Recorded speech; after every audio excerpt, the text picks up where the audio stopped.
నిన్న లోకేష్ గారు మాట్లాడిన మాటలు మాత్రం చాలా బాధ కలిగిస్తున్నాయి. ఎందుకంటారా, మనం రాజకీయాలు చేస్తున్నామని అంటున్నారు. మీ ఇంట్లో ఎవరైనా చనిపోయారా కాబట్టి మీరు ఈ రోజు గొడవ చేస్తున్నారు అని అడుగుతున్నారు.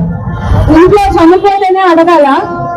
ఒక కాకి చచ్చిపోతే 100 కాకులు అరుస్తాయి కదా. మనం మనుషులం కదా. మరి మనుషులు అయినప్పుడు తోటి మనిషి అన్యాయంగా చనిపోయాడు. నిన్న చనిపోయిన వాళ్ళలో కాలి బూడిదైపోయిన వాళ్ళలో వాళ్ళ తప్పేమైనా ఉందా? కదా అన్యాయంగా చచ్చిపోయిన వాళ్ళు ఈ దేశం కోసం ఉక్కు ఉత్పత్తి చేస్తూ చచ్చిపోయారు. ఈ దేశం గర్వించదగ్గ మనుషుల వాళ్ళు, దేశభక్తుల వాళ్ళు. అలాంటి వాళ్ళు చనిపోతే వాళ్ళకి తగిన నష్టపరిహారం ఇవ్వకపోతే, కార్మిక సంఘాలుగా మేము అడగకపోతే ఎవరు అడుగుతారు?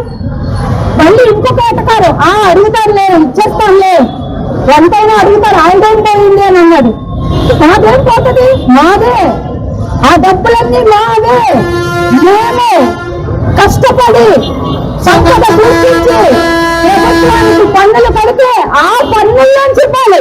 మీ జేబులో చెప్పట్లేదు, మీ నాన్నగారు జేబులో చెప్పట్లేదు, పవన్ కళ్యాణ్ జేబులో చెప్పట్లేదు, మోడీ జేబులో చెప్పట్లేదు. అది మా డబ్బు, మా డబ్బు కాబట్టి మేము ఇవ్వమని అడుగుతున్నాం. ఖచ్చితంగా ఇవ్వాలి. ఎకరా 99 పైసలకి కార్పొరేట్స్ ఇస్తున్నాం. ఇస్తే తప్పేంటి అని అడిగా. ఇప్పుడు మేము అడుగుతున్నాం. ఒక మనిషి చనిపోయారు, 8 మంది చనిపోయారు, 6 నుంచి తీవ్రమైన పరిస్థితుల్లో ఉన్నారు. వాళ్ళ ₹1 ఒక్కొక్కరికి నష్టపరిహారం ఇస్తే తప్పేంటది. మేము కూడా అడుగుతున్నాం. ఇది ప్రజా సొమ్ము, నీ సొంత సొమ్ము కాదు కాబట్టి ప్రజలకు ఇవ్వాలి అని చెప్పి డిమాండ్ చేస్తున్నాం. పవన్ కళ్యాణ్ అంటారు, కార్మికులు పార్టీ వారిగా చీలిపోయారు, నాకు ఎవరో మద్దతు ఇవ్వలేదు అని. మాకు చాలా తెలియదు కాబట్టి మీరందరూ ఒకటే, మీరందరూ ప్రైవేటీకరణకు అనుకూలం కాబట్టి ఏ పార్టీ అయితే ప్రైవేటీకరణను వ్యతిరేకిస్తుందో, ఏ పార్టీ అయితే పోరాడుతుందో ఆ పార్టీ వెనకాల మేమున్నాం. మీరు మమ్మల్ని మోసం చేయొచ్చు, కానీ రాజకీయాలు ఎలా నడుస్తున్నాయో తెలుసు. మీరు పైకేమో కార్మికులు, విశాఖపట్నం, విశాఖ ఉక్కు, లోపలేమో అదాని, అంబానీ, మెట్టలు, వాళ్ళకి ఎలాగా దేశం మొత్తాన్ని దోచిపెట్టాలి అన్నది. ఏం గెలిచారు కదా, చేతిలో అధికారం ఉంది కదా. ఇది ఉన్నప్పుడు మెట్టల కోసం వెళ్ళి, అయ్యా మెట్టల వాళ్ళకి లిక్విడ్ ఫామ్ లో మొత్తం పైప్ లైన్ వేసి ముడి సరుకు సప్లై చేయండి, ముడి ఖనిజాన్ని సప్లై చేయండి అని ప్రయత్నించారు కదా. విశాఖ స్టీల్ ప్లాంట్ కోసం మీరు ఎందుకు అడగలేదు?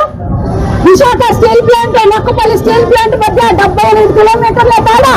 అంతవరకు పైప్ లైన్ వేసిన వాళ్ళు ఇంకొక 78 కిలోమీటర్ల పైప్ లైన్ వేసి లిక్విడ్ ఫామ్ లో ఉన్న ముడి సరుకులు ఎందుకు తారు?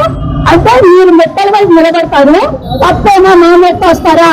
కాబట్టి మేము దీన్ని తీవ్రంగా వ్యతిరేకిస్తున్నాం. రాజకీయాలు చేస్తోంది లోకేష్, రాజకీయాలు చేస్తోంది పవన్ కళ్యాణ్, అసలు రాజకీయం చేస్తోంది మోడీ, చంద్రబాబు. ప్రజల తరపున నిలబడింది మేము, ప్రైవేటీకరణకు వ్యతిరేకంగా నిలబడింది మేము, ఈ రోజు కార్మికుల తరపున నిలబడింది మేము. నిజమైన దేశభక్తులు ఎవరు ఈ దేశ ప్రజలు గ్రహిస్తున్నారు.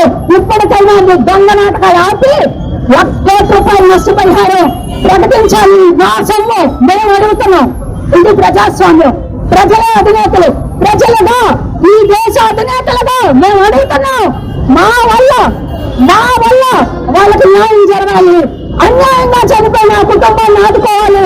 ₹1 నష్టపరిహారం ఇవ్వాలి అని చెప్పి అఖిలపక్ష కార్మిక సంఘాలుగా డిమాండ్ చేస్తున్నాం. మరిన్ని విశాఖ ఉక్కు RNL వార్తల కోసం మన వైజాగ్ స్టీల్ ఫ్యామిలీ యూట్యూబ్ ఛానల్లో సబ్స్క్రైబ్ అవ్వండి.